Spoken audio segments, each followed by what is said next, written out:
کسی کی شکل یا کسی کی صورت کی وجہ سے نہ آئے کہ کل کو شاہ صاحب مجھے دیکھیں گے بولیں گے یار مجلس میں نہیں آتا تھا. نہیں، شاہ صاحب نے آپ کی بخشش نہیں کرانی، شاہ صاحب نے آپ کی شفاعت نہیں دینی، امام حسین نے آپ کی شفاعت کرنی ہے، بی بی نے آپ کی شفاعت کرنی ہے. اگر آپ نے آنا ہے تو بی بی کی خاطر آئیے، اگر آپ نے آنا ہے تو امام حسین کی خاطر آئیے. آج ہماری وہ مظلوم بی بی مدینہ سے نکلی ہوگی، پتہ نہیں کس امام کا وہ آ کر ہمارے آنسو کو جمع کر کے لے کے جا رہے ہیں. سخت ہے ایک ماں کے لیے، اس کا وہ بچہ کہ جسے چکیاں پیس کر اس نے پالا، ایسا بچہ کہ جس کے اوپر ذرا سے لمحے کے لیے میرا رسول خراش نہ آنے دیتا ہو، ایسا بچہ، اس بچے کو کربلا میں ایسا مار دیا جائے. میں مصائب پڑھ رہا تھا، مقتل پڑھ رہا تھا، یقین کریں مجھے وہ مصائب آج نہیں پڑھنے، مجھے مصائب شاید کل پڑھنے چاہیے تھے، لیکن میں کیا کہوں میری حالت خراب ہو گئی. پہلے مقتل میں پہلے وہ مصائب نہیں پڑھے.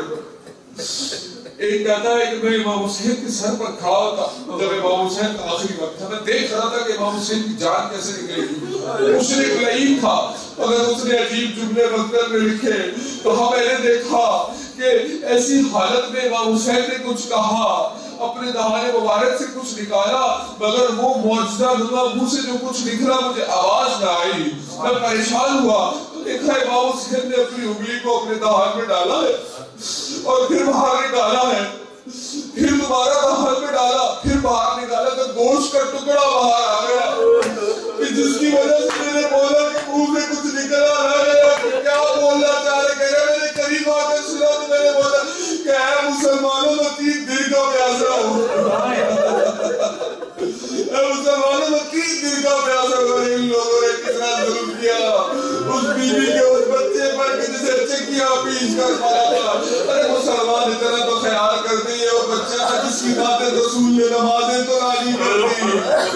ارے انسان تو جانور کو بھی پانی پلانا ہے قربانی سے پہلے، مگر انہوں نے کیا کیا اس رسول کی اولاد کے ساتھ. اجرکم اللہ. گریہ کی رات ہے، مصحف کا کوئی وقت نہیں ہوتا کہ مجلس کے آخر میں پڑھے جائیں یا پہلے پڑھے جائیں. حسین کا ذکر جہاں ہے وہاں آنسو کو چھوڑ دو. کیوں؟ کیونکہ تمہارے آنسو ہی تمہاری ضمانت بن سکتے ہیں. میں نے پہلے آپ کی خدمت میں عرض کیا، ایک لاش 16 سال بعد ایران کی جنگ کے بعد ملی. 16 سال کے بعد جب وہ عراقیوں نے بدن کو باہر نکالا، بدن سالم تھا. پریشان ہو گئے، کہا کہ اگر ہم نے یہ واپس دیا، دنیا کا میڈیا تصویریں کھینچ رہا ہے، بولے گا ہم نے کن ولیوں کو مارا ہے جن کے بدن سالم ہے. بڑی کوشش کی، تیزاب ڈالا، مگر بدن خراب نہ ہوا. دھوپ میں رکھا، بدن خراب نہ ہوا. کیونکہ نام دے چکے تھے، مجبور ہو گئے. انہوں نے بدن کو واپس کیا. جب بدن واپس کیا ہے نا تو لوگوں نے پوچھا کہ آخر کیا وجہ ہے، جوان کا بدن سالم ہے. تو اس کے جب دوست سے پوچھا جو اس کے برابر میں رہتا تھا، کہا اس کے اندر کچھ خصوصیتیں تھیں. ایک تو یہ تھی کہ جمعے کا غسل ترک نہیں کرتا تھا، اور بھی چلے، لیکن ایک جو خصوصیت اس نے بتائی وہ خصوصیت میں اور آپ بھی اپنے اندر قائم کر سکتے ہیں. کہا وہ کیا خصوصیت تھی؟ کہتا ہے جب بھی عزاداری ہوتی تھی، امام حسین کا غم ہوتا تھا، یہ اپنے آنسوؤں کو رومالوں سے صاف نہیں کرتا تھا، اپنے آنسوؤں کو اپنے بدن پر ملتا رہتا تھا.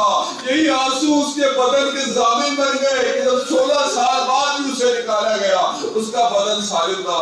ہاں عزیزو، یہ آنسو آپ کے ضمانت دار ہے. روز قیامت ہر چیز گواہی دے گی، آپ کا بدن، آپ کے اعمال گواہی دیں گے.